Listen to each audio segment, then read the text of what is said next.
Hello and welcome to the latest Lincolnshire Wildlife Trust Wilder Lincolnshire Podcast. And today we're out and about at Willow Tree Fen. Sarah Craythorne is here with me. What a great place. It's a fantastic place, isn't it? Have you been before? No, this is a first for me. I'm absolutely amazed by it. Not the brightest of days, but already we've seen lots of wildlife and it seems like just an incredible place to be.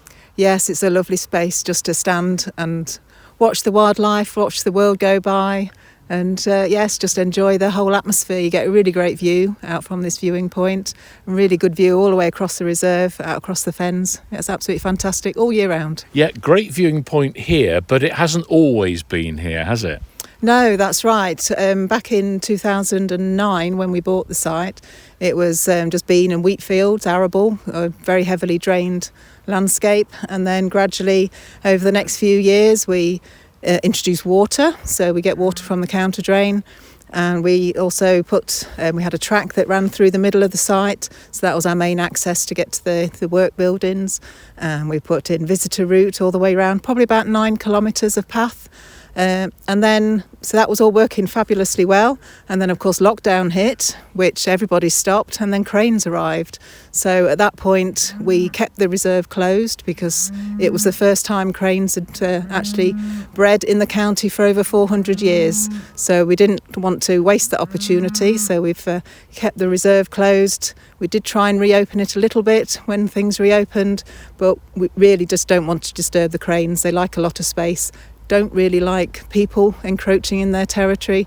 So now we've just got a 30-metre viewing area. We've extended the car park and it's raised, so you can see really nice views across the reserve.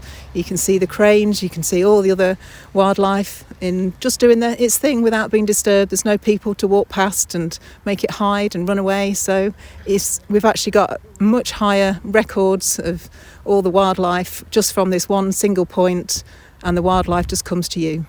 Well, I'll tell you what else is coming to us. There's quite a few cattle that are actually on the site as well. That's part and parcel of what people will see because it is used for grazing as well, isn't it? Yes, that's right. It's still agricultural land.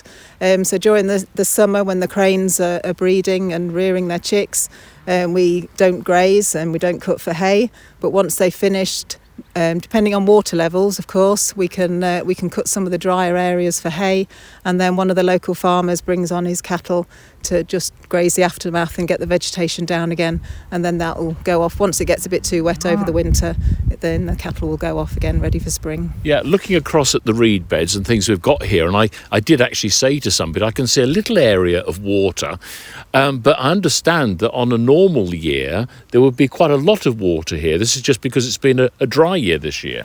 Yeah, that's right. I mean, it's quite variable, and it took us quite a few years to sort of fill up the gaps in the soils, because obviously we tried to create a wetland while it was a drought year, of course. But then since then we've blocked up all the land drains, and the water comes on from the counter drain, and then it's stopped by that tilting weir just over there, and then we can monitor the height then. So if it's looking like it's too wet, particularly when we had the track, we didn't want to flood the track out. We could then just let a little bit of water out.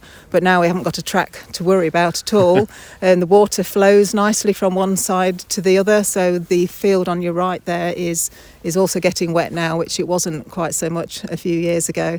And so the water is a really key part of the whole habitat here. Yeah, and looking right across the far side then, the bank right across the end there, that's marking the River Glen, is it? Yes, that's right. Yeah, that's the River Glen, and that's our sort of northern boundary. But the water we get is from the counter drain, which is just behind us. So that's a special area of conservation. So it's really good quality water. Yeah, I was hearing again how important the drain is. It's sort of nationally important, isn't it? It is, that's right. It's got spined loach, which is quite an odd-looking fish in it. But it also links up with Baston Fen just further along as well.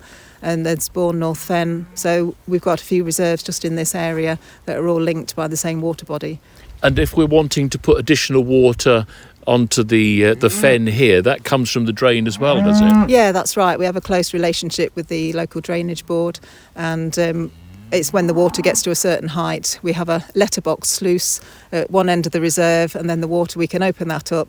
We've got an abstraction licence for a certain amount of water, and we can let water on usually during the winter months, and then that will spill out through the drain system onto the reserve, and then eventually, if we need to let any out, it'll come out the drain just behind you and back into the counter drain.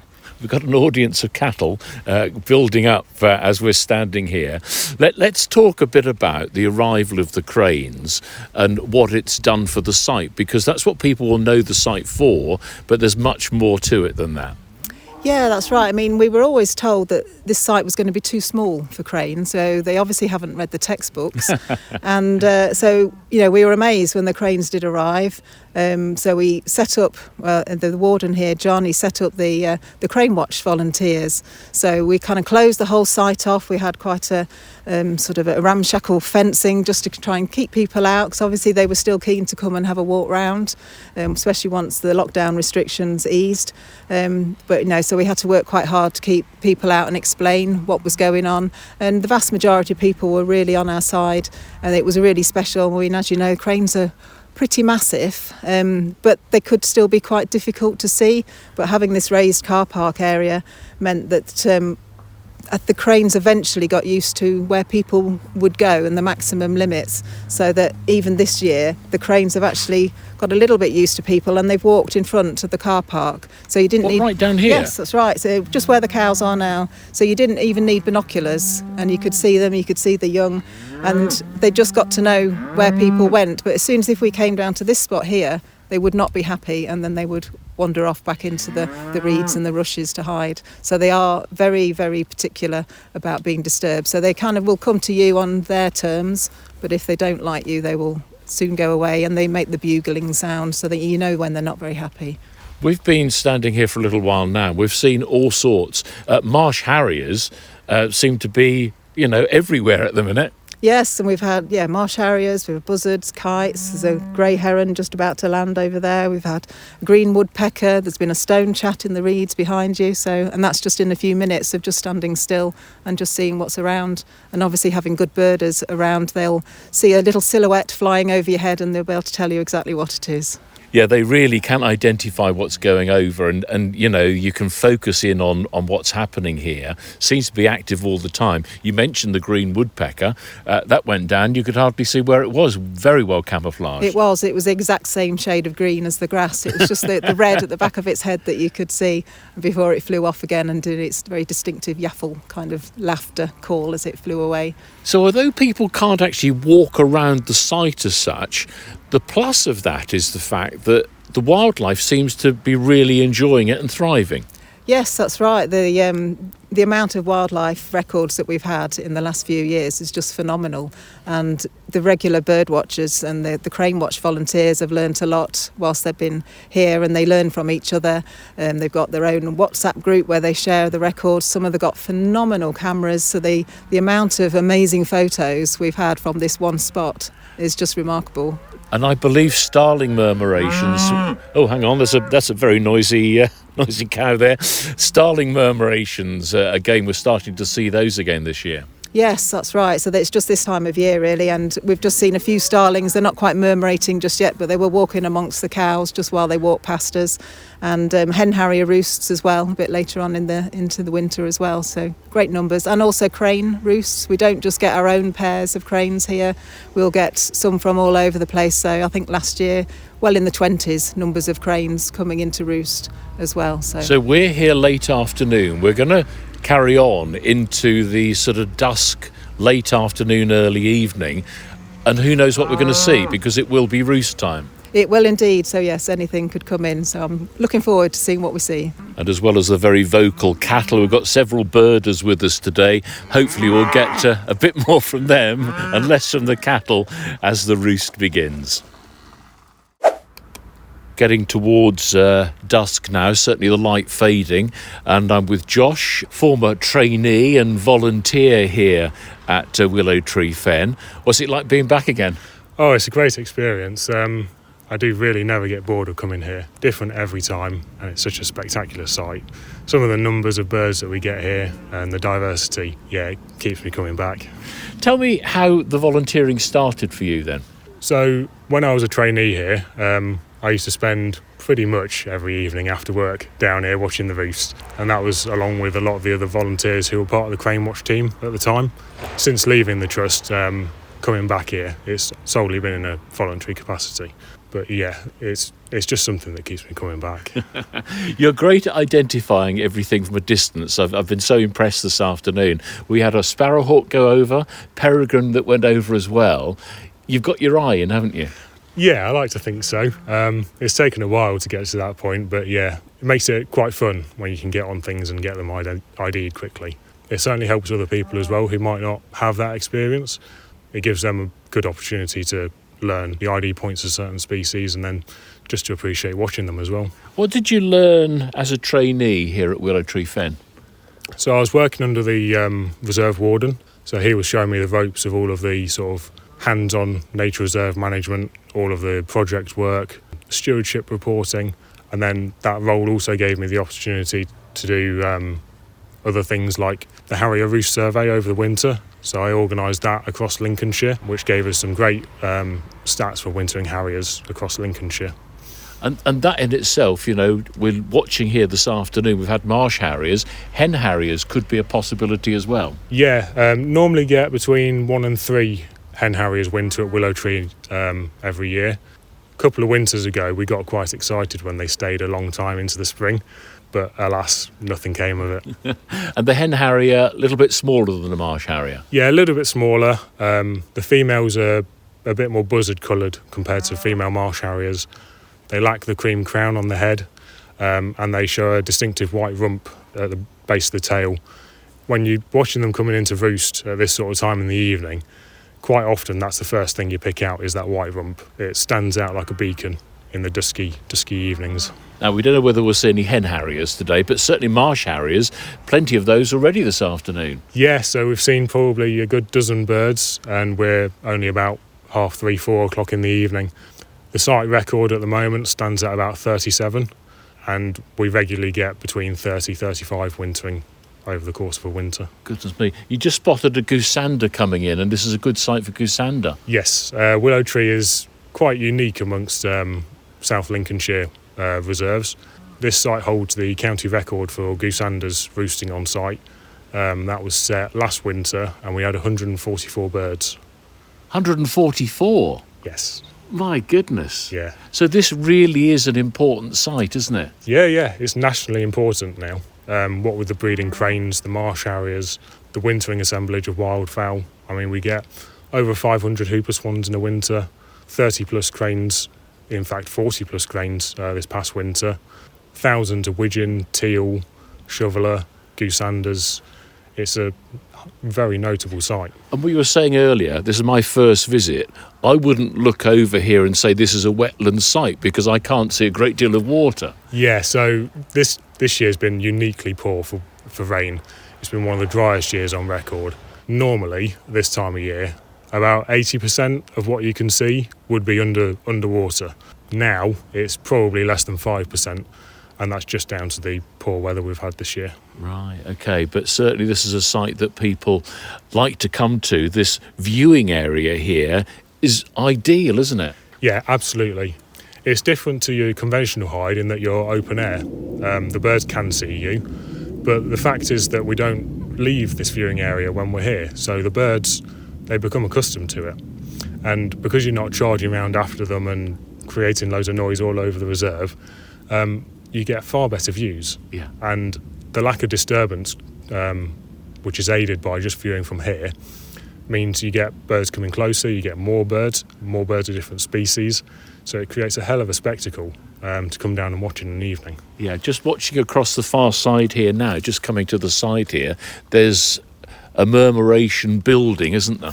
Yeah, so we get starlings in the autumn. At the moment, they're numbering about 4,000, 5,000 birds.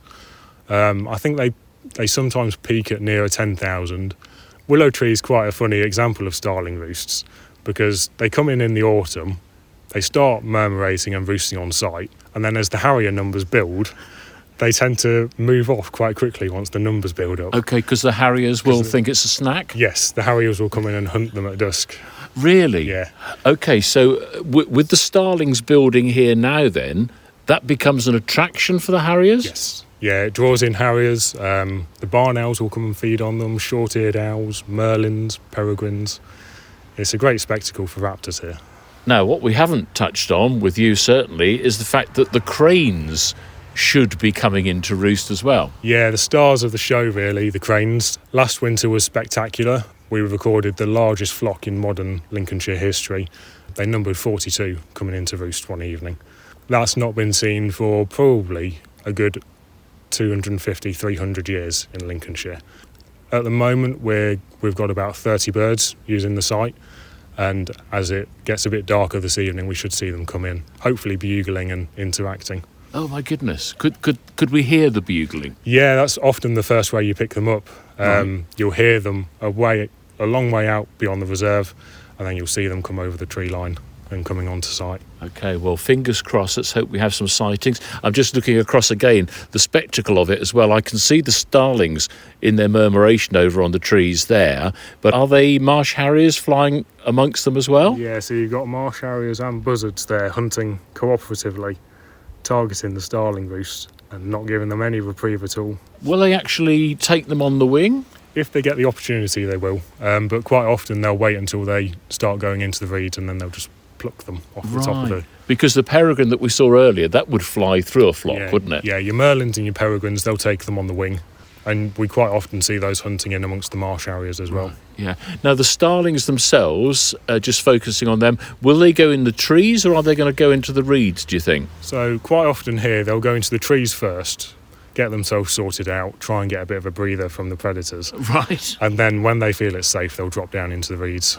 Okay, well, hopefully we'll still get some views and there'll be enough light for us to actually see and hear, hopefully, the cranes coming in a little bit later. Yeah, it's certainly looking like a great evening for them. Yeah, you were saying the wind can sometimes help. Yeah, so the wind makes it a lot more tricky for some of these birds to land. Certainly your cranes, they're big birds. They need to properly coordinate their landing, especially in a big flock. The harriers find it more difficult to land, so they'll fly about a bit more, put on a bit of a better show. Same for the starlings as well. And will the cranes stay here now for the whole of the winter? Yeah, so we should hold on to a winter in flock all winter. Come about February time, when they start to hold territory again, then quite often the non-breeding birds will move off into the wider countryside. But certainly between now and February, March time, we'll hold on to a decent-sized flock. Excellent. Well, yeah, I'm going to watch the starlings and the harriers, and hopefully we'll get to see some cranes coming in a moment as well. So, Josh, the starling numbers are certainly growing over at the tree line there. We've just seen interaction there with the buzzard as well. Yeah, so starlings are numbering about 2,000 now already, and just had a buzzard following the starlings along the tree line, and it made a quick turn in the air as it had a go for them.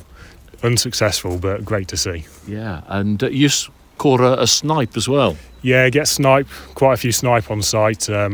As the birds of prey are going over, they're always being flushed up, and sometimes get small flocks flying about the site. How could you identify that? Because look, it's getting dusk now.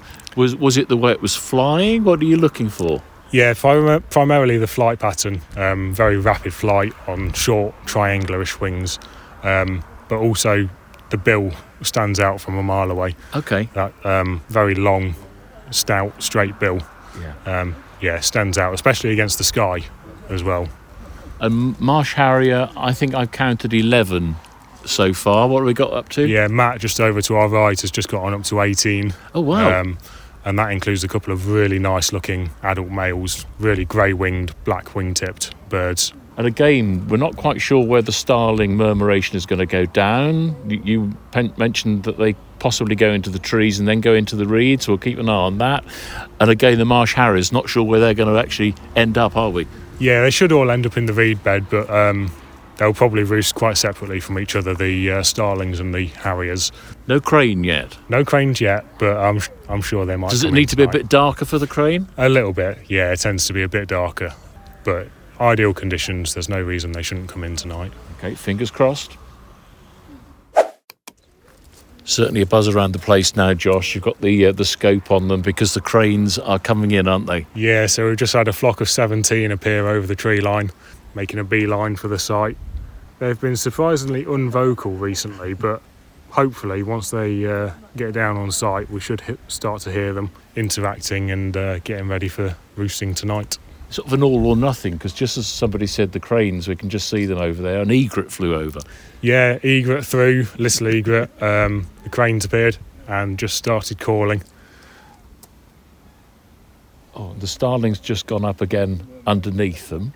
Be interesting to see how close the cranes come. Yeah, they do regularly fly over the actual car park here, the car park watch point. I think these guys will probably keep a bit of distance tonight.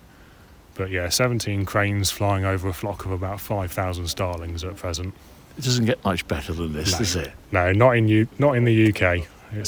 It's a pretty special sight. So these could have been quite a way away during the course of the day, the cranes. Yeah, they were probably a good 2, 3, 4 miles away.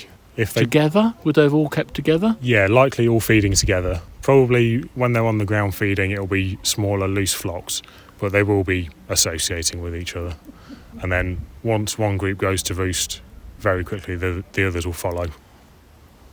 I think they're getting ready to go down, aren't they? Yes, it looks like they're dropping in on the far left-hand side, communicating, making sure they're all organised, landing safely. Oh, wow. And now they've landed in view. So with our scopes, we should be able to get decent views of them. I don't know whether the microphone will pick it up, but we can hear the calls here. Yeah. Again, it's just so special to hear that here at Willow Tree Fen. Yeah.